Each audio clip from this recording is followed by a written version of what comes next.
नमस्कार दोस्तों। आज मैं आपको बताऊंगा कि फाइबर ग्लास से मोल्ड कैसे बनाया जाए। और फाइबर ग्लास के मोल्ड से हम फिर कई सारे मीडियम में पीसेस निकाल सकते हैं। जैसे ये एक मूर्ति है, इसे मैंने क्ले से बनाया है। ये गणेश जी की मूर्ति है। अगर मैं इसका फाइबर ग्लास में मोल्ड बना लेता हूँ तो बाद में फाइबर ग्लास के मोल्ड के थ्रू मैं इसको सीमेंट या प्लास्टर ऑफ पेरिस या फिर सिंथेटिक स्टोन या फिर वापस फाइबर ग्लास में ही इससे मैं यही मूर्ति दोबारा बना सकता हूँ। तो ये मैं आपको बताने जा रहा हूँ आज कैसे करते हैं। इसके लिए मैंने एग्ज़ाम्पल के लिए ये गणेश जी की मूर्ति बनाई हुई है। और अब मैं आपको अब बताऊँगा कि फाइबर के मटेरियल्स से कैसे हमें केमिकल्स को मिक्स करके ये मोल्ड तैयार करना है इसका।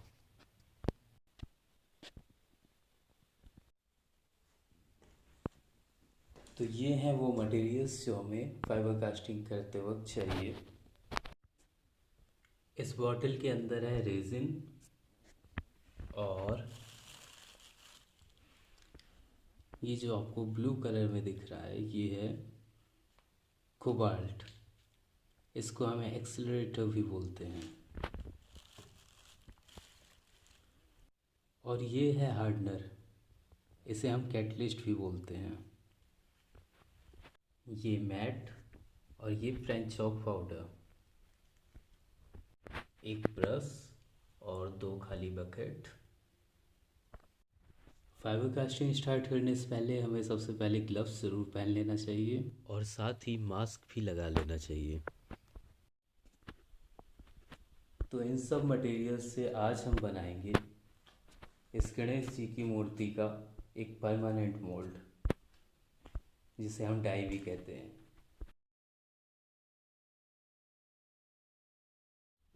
अब इन मटेरियल्स को यूज़ कैसे करना है ये भी मैं आपको बताऊंगा, और देखते रहिए। धीरे धीरे मैं सारी चीज़ें आपको क्लियर कर रहा हूँ। पहले लेना है हमें एम्प्टी बकेट, और फिर उसमें निकालना है हमें रेजिन।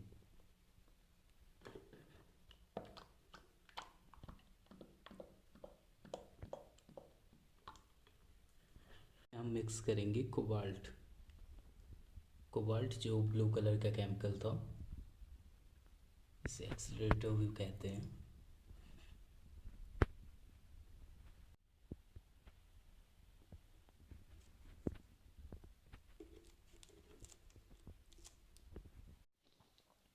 कलर चेंज हो रहा है धीरे धीरे। इसमें मिक्स करेंगे फ्रेंच चॉप पाउडर।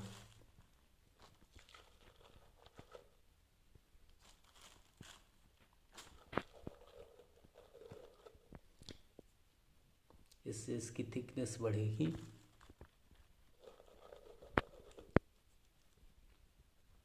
फिर इसको हमें मिक्स करना है।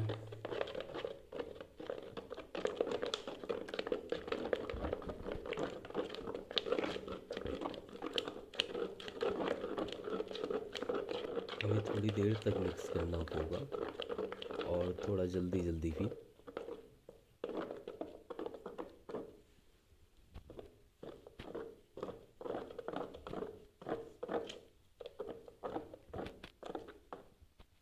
ये अभी भी पूरी तरह मिक्स नहीं हुआ है, अभी और ज़रूरत है हमें इसे काफ़ी देर तक मिक्स करते रहने की। और अब काफ़ी तेज़ी से भी कर रहा हूँ मैं इसलिए।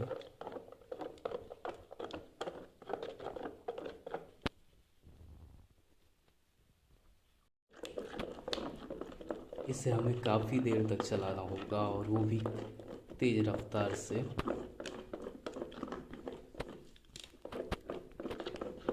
जब तक कि बबल्स एकदम कम नहीं हो जाते। अब मैट को हमें छोटे छोटे पीसेस में डिवाइड कर देना है।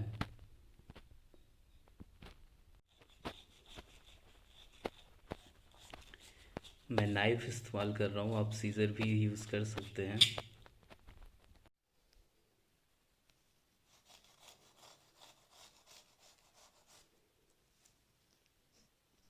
से हमें मैट के स्मॉल पीसेस करने हैं, और ये जितना बारीक रहेंगे उतना ही फिनिशिंग अच्छी होगी। दूसरा, यही हमारे मोल्ड को पावरफुल बनाता है। काफ़ी पीसेस हो गए हैं अब।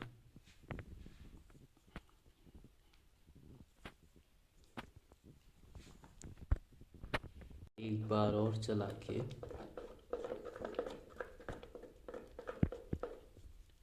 अब हम इसे छोटे बकेट में निकालेंगे।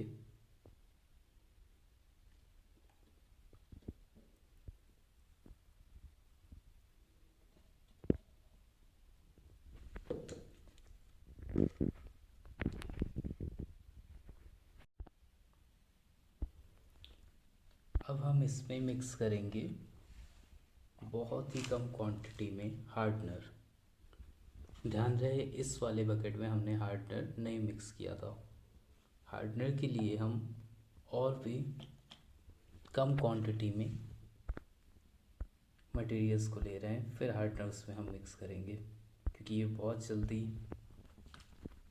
सेट होने लगता है हार्डनर पड़ जाने के बाद। भी नहीं है, ये हार्डनर मैं इसमें मिक्स कर रहा हूँ और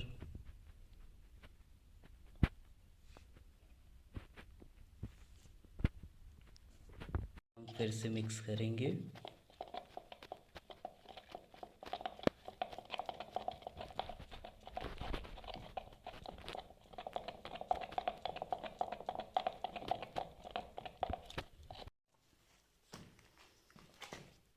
और अब हम स्टार्ट कर सकते हैं।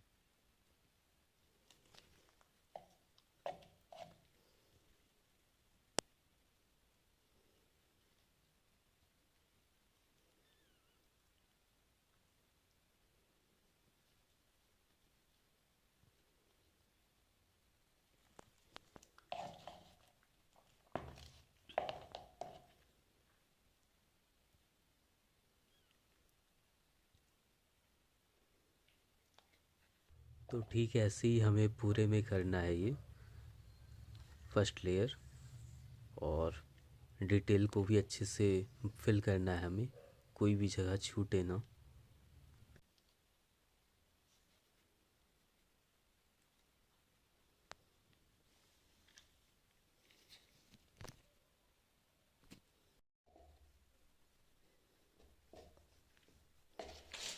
ये बहुत जल्दी सेट हो रहा है तो हमें जल्दी जल्दी हाथ चलाना होगा।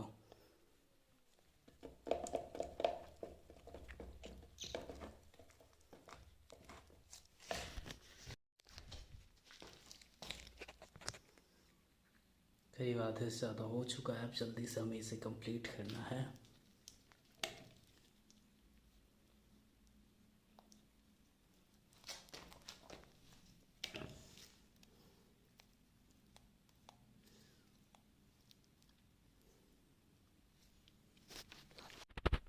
तो फर्स्ट लेयर अब सब पर हो गई है।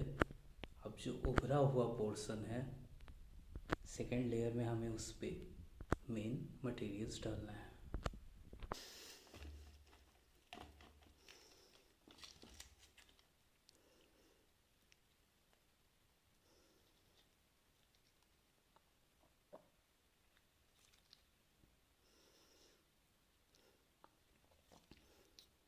यहाँ पे जब हम मटेरियल को रखते हैं तो ये नीचे की ओर फ्लो कर जाता है, और इसी वजह से यहाँ पे सही क्वांटिटी में मटेरियल नहीं पहुँच पाता। इसलिए हम उभरे हुए पोर्शन को मटेरियल को सेकेंड लेयर में लगाते हैं।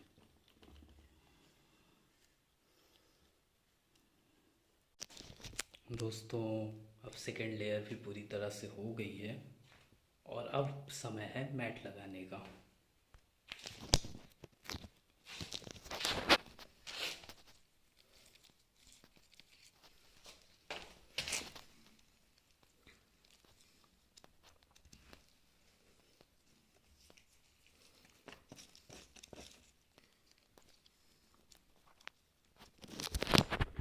तरीके से आपको मैट फिट करते हुए चलना है।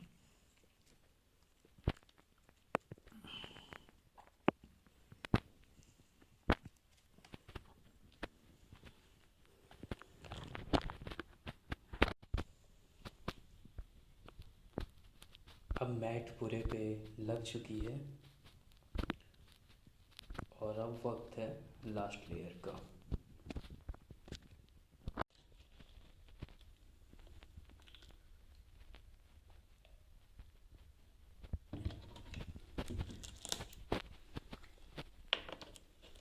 लास्ट लेयर में हम सिर्फ रेजिन, उसमें हल्का सा हार्डनर मिलाएंगे, इसके अलावा और कुछ नहीं मिक्स करेंगे।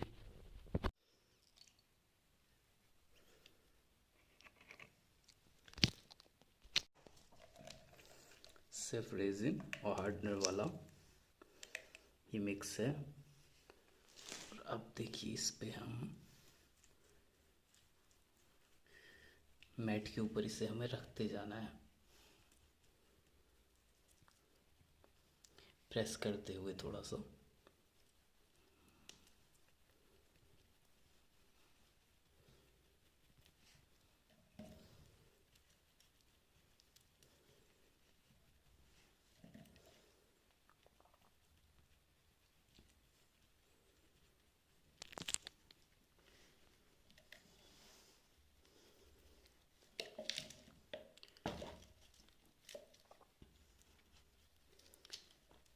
इसको हमें प्रेस करते हुए रखना है।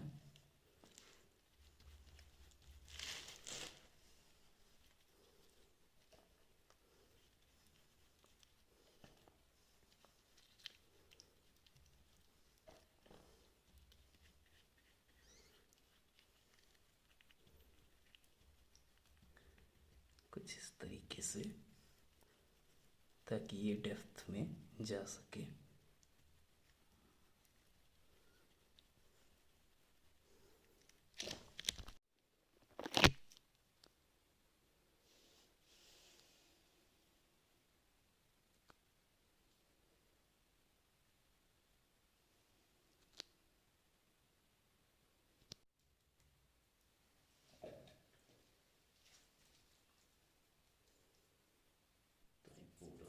लास्ट लेयर हालांकि हो चुकी है, पर फिर भी कुछ जगह पे मैं अभी फिर से मैट लगा रहा हूँ, जहाँ जहाँ हमें कमज़ोर दिख रहा है, ताकि ये और भी ज़्यादा स्ट्रॉन्ग हो सके।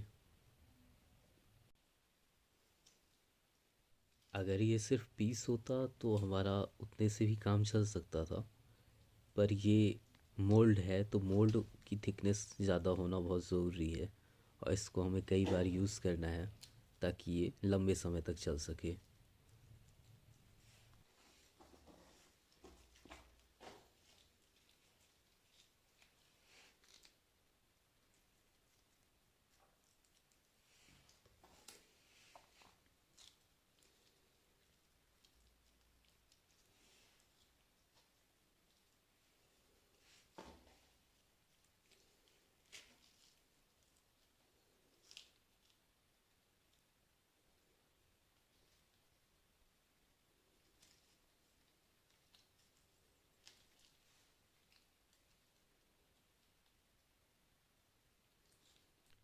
जहाँ जहाँ डेप्थ है, जहाँ जहाँ गहराइयाँ हैं, वहाँ पे डबल मैटिंग होना ज़रूरी है। बाकी सिंगल मैटिंग में भी कर सकते हैं हम, पर मैं ये डबल मैटिंग कर रहा हूँ। बाकी आप कुछ भी कर सकते हैं, सिंगल भी और डबल भी।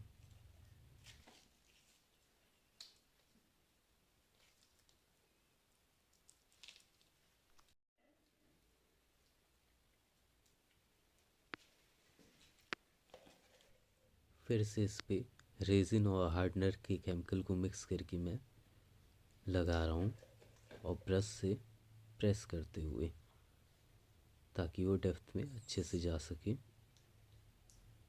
और उसी शेप में ढल सके।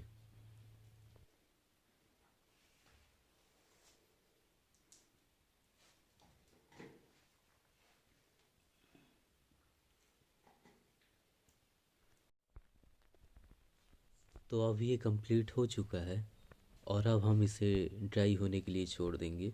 और कुछ घंटे बाद ये सूख जाएगा।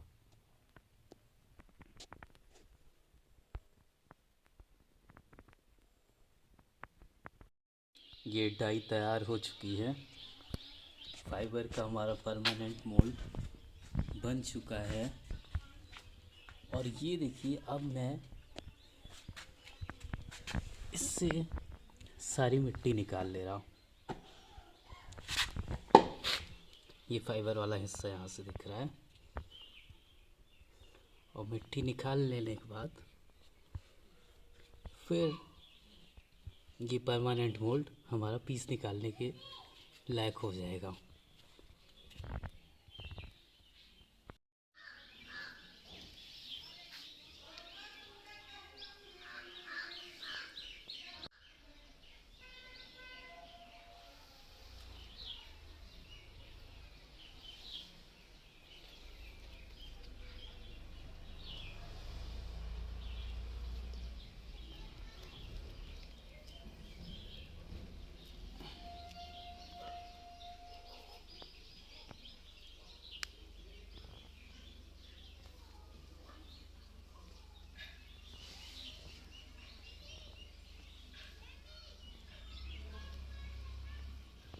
अब काफ़ी जगह से मिट्टी हटा देने के बाद फाइबर काफ़ी हद तक नज़र आने लग गया है। तो ऐसे ही हमें इस पूरे मोल्ड में लगी मिट्टी को रिमूव कर देना है और फिर ये मोल्ड एकदम क्लीन हो जाएगा पीस निकालने के लिए। वीडियो पूरा देखने के लिए आप सबका बहुत बहुत धन्यवाद। और आगे की वीडियोस में मैं आपको पीस निकालना भी बताऊंगा।